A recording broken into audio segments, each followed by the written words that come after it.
Sun travels வடமாகாணத்தில் சட்டப்பூர்வமான அனுமதியுடன் இயங்குகின்ற visa consultant and ticket agent. உங்கள் பெறுமதியான கடவுச்சீட்டுகள் ஆவணங்களுக்கு பாதுகாப்பான அனுமதி பெற்ற நிறுவனம் சன் டிராவல்ஸ்.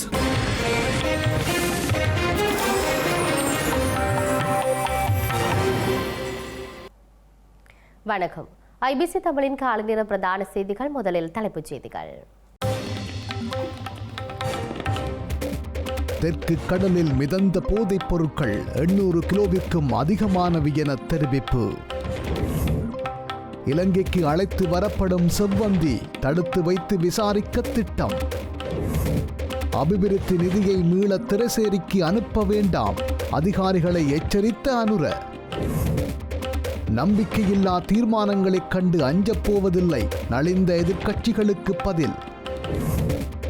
இந்தியாவில் தயாரிக்கப்படும் இருமல் மருந்துகளுக்கு தடை, உலக சுகாதார அமைப்பு நடவடிக்கை. பிரான்சில் ஒத்திவைக்கப்பட்ட ஓய்வூதிய சீர்திருத்தம், பிரதமர் அறிவிப்பு. தொடர்பான விரிவான செய்திகள். பாதாள உலக குழு தலைவர் கனிமுல்ல சஞ்சீவ கொலை தொடர்பாக தேடப்பட்டு வந்த இசாரா செவ்வந்தி நேற்று நேபாளத்தில் வைத்து கைது செய்யப்பட்ட நிலையில் இன்று நாட்டுக்கு அழைத்து வரப்படவுள்ளார். அத்துடன் இசாரா செவ்வந்தியுடன் கைது செய்யப்பட்ட ஏனைய 5 பேரும் அழைத்து வரப்படவுள்ளனர். இவர்களுள் யாழ்ப்பாணத்தைச் சேர்ந்த தம்பதிகளும் அடங்குவதுடன் அவர்கள் செவ்வந்திக்கு புகலிடம் வழங்கியதாக காவல்துறையினர் தெரிவித்துள்ளனர். இவ்வாறு அழைத்து வரப்படும் இவர்களை நீதிமன்றத்தில் முற்படுத்த நடவடிக்கை எடுக்கப்பட்டுள்ளது. ஸ்ரீலங்காவின் தென்கடல் பகுதியில் இருந்து மீட்கப்பட்ட 51 பொதிகளில் சுமார் 839 கிலோகிராம் போதைப்பொருள் அடங்கியுள்ளதாக ஸ்ரீலங்கா கடற்படை தெரிவித்துள்ளது. இலங்கையின் தெற்கு கடற்பரப்பில் மீட்கப்பட்ட போதைப் பொருட்களில் 670 கிலோ 676 கிராம் ஐஸ்டக போதைப் பொருள், 156 கிலோ 542 கிராம் கெரோயின் மற்றும் 12 கிலோ கேஸ் ஆகியவை உள்ளடங்குவதாக தெரிவிக்கப்பட்டுள்ளது. இந்த போதைப் பொருள் மொத்தமாக 839 கிலோ 254 கிராம் எடை கொண்டது எனவும் போதைப் பொருள் கடத்தல் மற்றும் விநியோகத்தை தடுக்கும் நடவடிக்கையின் ஒரு பகுதியாக இந்த மீட்பு நடவடிக்கை மேற்கொள்ளப்பட்டதாகவும் கடற்படை குறிப்பிட்டுள்ளது. இந்த போதைப் பொருட்கள் உனாகுருவே சாந்தக் என்ற போதைப்பொருள் கடத்தல்காரருக்கு சொந்தமானது என்றும் சந்தேகிக்கப்படுவதாக கடற்படை குறிப்பிட்டுள்ளது. 3 படகுகள் ஊடாக நாட்டுக்கு போதைப்பொருள் கொண்டு வரப்பட்டுள்ளமை குறித்து காவல்துறை போதைப்பொருள் பணியகத்துக்கு கடந்த செப்டம்பர் மாதம் முதற் பகுதியில் தகவல் கிடைக்கப்பெற்றுள்ளது. அதன்படி காவல்துறை மா அதிபரின் நேரடி மேற்பார்வையின் கீழ் கடற்படை மற்றும் காவல்துறை போதைப்பொருள் பணியகம் தேவேந்திரமுனை மற்றும் தங்காலை கடற்பகுதிகளில் 32 நாட்கள் தேடுதல் நடவடிக்கைகளை மேற்கொண்டன. இதன்போது அவர்கள் சம்பந்தப்பட்ட படகுகளுடன் தொடர்புகளை ஏற்படுத்திய போதிலும் எவ்வித தகவல்களும் கிடைக்கப்பெற்றிருக்கவில்லை. படகுகளின் இருப்பிடத்தை அடையாளம் காண்பதற்காக அதில் நிறுவப்பட்ட BMS அமைப்பும் செயலிழக்க செய்யப்பட்டுள்ளது. இதனையடுத்து விமானப்படையின் உதவியும் கூறப்பட்டிருந்த நிலையில் குறித்த 3 படகுகள் தொடர்பில் எவ்வித தகவல்களும் கிடைக்கப்பெறவில்லை. இந்த நிலையில் நேற்றைய தினம் கண்டுபிடிக்கப்பட்ட பொதிகளில் போதைப் பொருட்கள் இருப்பதாக உறுதி செய்யப்பட்டதால் சந்தேக நபர்கள் அதனை கடலில் வீசிவிட்டு சென்றிருக்கலாம் என சந்தேகிப்பதாக கடற்படை தெரிவித்துள்ளது. அரசாங்கத்தின் அபிவிருத்தி திட்டங்களின் நன்மைகளை மக்களுக்கு வழங்குவதில் அரசு அதிகாரிகள் ஒரு முக்கிய இடைத்தரகர்களாக தங்களின் பொறுப்பை முறையாக நிறைவேற்ற வேண்டும் என ஜனாதிபதி அனுரகுமார திசாநாயக்க தெரிவித்தார். இரத்தினபுரி மாவட்ட செயலகத்தில் நேற்று நடைபெற்ற விசேட ஒருங்கிணைப்பு குழு கூட்டத்தில் உரையாற்றும் போதே ஜனாதிபதி இதனை தெரிவித்துள்ளார். இங்கு 2025ஆம் ஆண்டுக்கான அபிவிருத்தி திட்டங்கள் மற்றும் அவற்றின் நடைமுறைப்படுத்தலில் உள்ள சிக்கல்கள் குறித்து விரிவாக கலந்துரையாடப்பட்டது. இந்த நிதியாண்டுக்கான அபிவிருத்தி நிதியை திரைசேரிக்கு மீண்டும் கையளிக்க வேண்டாம் என அதிகாரிகளுக்கு ஜனாதிபதி அறிவுறுத்தினார். மேலும் ஹம்பாந்தோட்டை சார் கலாச்சார நிலையம் மற்றும் அனுராதபுரம் கேட்போர் கூடம் போன்ற பல கட்டடங்கள் பராமரிப்பின்றி உள்ளதையும் அவற்றை பராமரிக்க எந்தவொரு நிறுவனமும் முன்வராத நிலையையும் அவர் சுட்டிக்காட்டினார். இத்தகைய நிறுவனங்களை தனியார் துறையின் நிர்வாகத்தின் கொண்டு வருவது பொருத்தமான அணுகுமுறை எனவும் அவர் தெரிவித்துள்ளார். ஸ்ரீலங்கா எதிர்க்கட்சியினால் முன்வைக்கப்படும் எந்தவொரு நம்பிக்கையில்லா தீர்மானத்தை கண்டும் அரசாங்கம் அஞ்சப்போவதில்லை என அமைச்சரவை பேச்சாளர் நலிந்த ஜெயதிச தெரிவித்துள்ளார். பாதுகாப்பு பிரதி அமைச்சருக்கு எதிராக எதிர்க்கட்சி கொண்டு வந்த நம்பிக்கையில்லா தீர்மானத்தை சபாநாயகர் நிராகரித்திருந்தார். இந்த நிலையில் மீண்டும் ஒரு நம்பிக்கையில்லா தீர்மானத்தை கொண்டுவர எதிர்க்கட்சிகள் நடவடிக்கை எடுத்து வருவது தொடர்பாக அரசாங்கத்தின் நிலைப்பாடு என்னவென்பது குறித்து கருத்து தெரிவித்த போது அமைச்சர் இதனை தெரிவித்துள்ளார். தாம் கொண்டுவரும் நம்பிக்கையில்லா தீர்மானத்தில் தோல்வி ஏற்படும் என அறிந்திருந்தாலும் எதையாவது செய்வதற்கு எதிர்க்கட்சிகள் முயற்சிக்கின்றன. எனினும் நம்பிக்கையில்லா தீர்மானம் தொடர்பில் அரசாங்கம் அச்சமடையாது என்றும் அமைச்சர் குறிப்பிட்டுள்ளார்.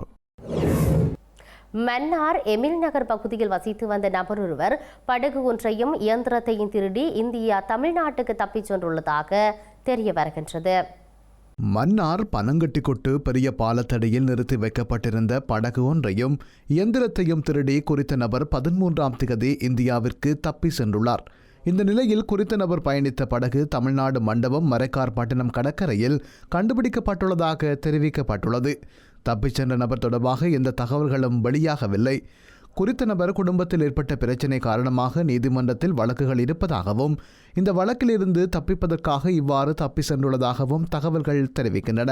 குறித்த நபர் 2 தொழிலாளர்களின் படகு மற்றும் இயந்திரத்தை திருடி சென்றமையினால் குறித்த 2 குடும்பத்தினர் தொழில் செய்ய முடியாமல் பாதிக்கப்பட்டுள்ளனர். கிளிநொச்சி மாவட்டம் முகமாலை பொந்தர் குடியிருப்பு பகுதியில் ஒரு தொகை எரிகணைகள் கண்டுபிடிக்கப்பட்டுள்ள நிலையில் அவற்றை அழிப்பதற்கு நடவடிக்கைகள் மேற்கொள்ளப்பட்டுள்ளன. முகமாலை பொந்தர் குடியிருப்பு பகுதியில் ஒரு தொகை எரிகணைகள் காணப்பட்டுள்ளன. அதனை அவதானித்த மக்கள் கிராம சேவகர் ஊடாக தரப்புகளுக்கு அறிவிக்கப்பட்டுள்ள நிலையில் அங்கு சென்ற சிறப்பு அதிரடி படையினர் குறித்த எரிகணைகளை அழிப்பதற்கு எடுத்து சென்றுள்ளனர். மட்டக்களப்பு கரடியனாறு ஈரள்ளக்குளம் பகுதியில் உள்ள வயலுக்கு சென்று திரும்பிக் கொண்டிருந்த விவசாயி மீது யானை தாக்கியதில் அவர் உயிரிழந்துள்ளார். ஈரள்ளக்குளம் கர்மன்மடு பிரதேசத்தைச் சேர்ந்த 65 வயதுடைய வைரமுத்து நல்லரத்தினம் என்பவரே இவ்வாறு உயிரிழந்துள்ளார். குறித்த விவசாயி நேற்று வயலிலிருந்து வெளியேறி வீட்டுக்கு சென்று கொண்டிருந்த போது அவர் மீது யானை தாக்கியதில் அவர் படுகாயமடைந்துள்ளார். காயமடைந்த நபர் சந்திவெளி பிரதேச வைத்தியசாலைக்கு கொண்டு செல்லப்படும் போது உயிரிழந்துள்ளதாக கூறப்படுகின்றது.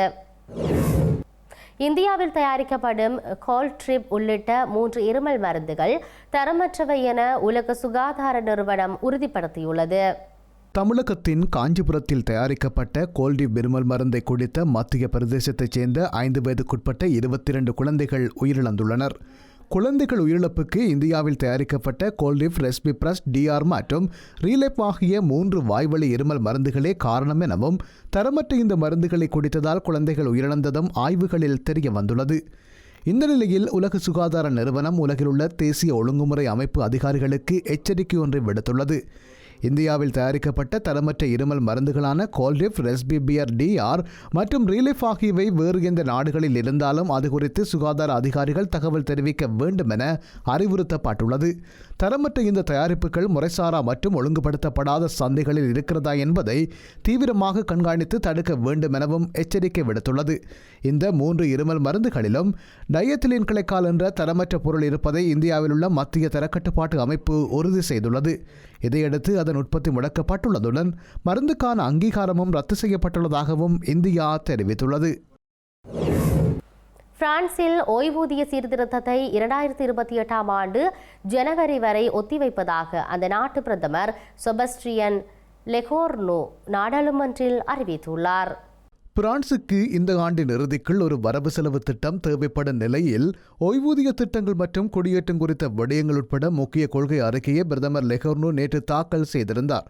அவரது அரசாங்கத்துக்கு எதிராக நேற்று அதிதீவிர வலதுசாரி கட்சியும் இடதுசாரி கட்சியும் தனித்தனியாக 2 நம்பிக்கையில்லா தீர்மானங்களை முன்வைத்த நிலையில் அவர் இந்த அறிவிப்பை வெளியிட்டுள்ளார்.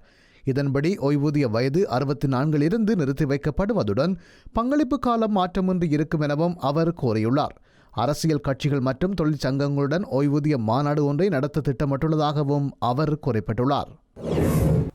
இஸ்ரேல் ஹமாஸுக்கு இடையிலான காசா அமைதி ஒப்பந்தத்தின் முதல் கட்டத்தின் அடிப்படையில் பணிய கைதிகளின் சடலங்கள் கையளிக்கப்பட்டு வருகின்றன.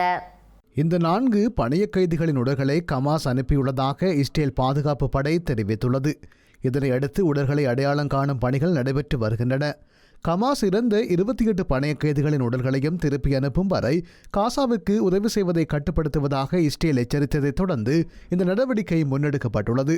அதே நேரம் இஸ்ரேலில் தடுத்து வைக்கப்பட்டிருந்த 45 பாலஸ்தீனியர்களின் உடலங்கள் நேற்று காசாவிற்கு மீள அனுப்பப்பட்டுள்ளதாக செஞ்சிலுவை சங்கம் தெரிவித்துள்ளது. செய்திகளின் நிறைவாக மீண்டும் தலைப்புச் செய்திகள்.